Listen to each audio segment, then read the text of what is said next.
Actually, sinabi niya din yun sa akin.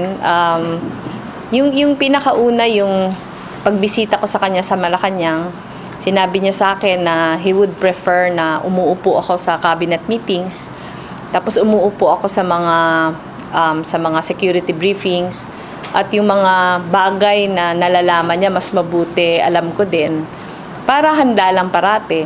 Tapos kahapon, nung tinawagan niya ako to offer the HADSI position, inulit niya. Sabi niya, over the phone na maraming na-alarm ng parang increased na security threat. Sabi niya, ang sabi ko sa kanila lahat, bakit ba sila nag-aalala? Nandiyan ka naman. Ang naalala ko yung sagot ko sa kanya, sabi ko, wag naman Mr. President, kailangan mag-ingat pa din kasi kailangan pa kayo ng bansa.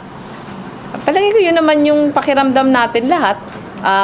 Totoo na may succession under the Constitution, pero yung binoto ng mga tao pagkapangulo, si Pangulong Duterte. And palagay ko naman yung lahat na bumoto sa kanya, saka yung lahat na mga Pilipino would prefer na kung sino yung pinili ng tao, yun naman yung mag-finish ng kanyang term.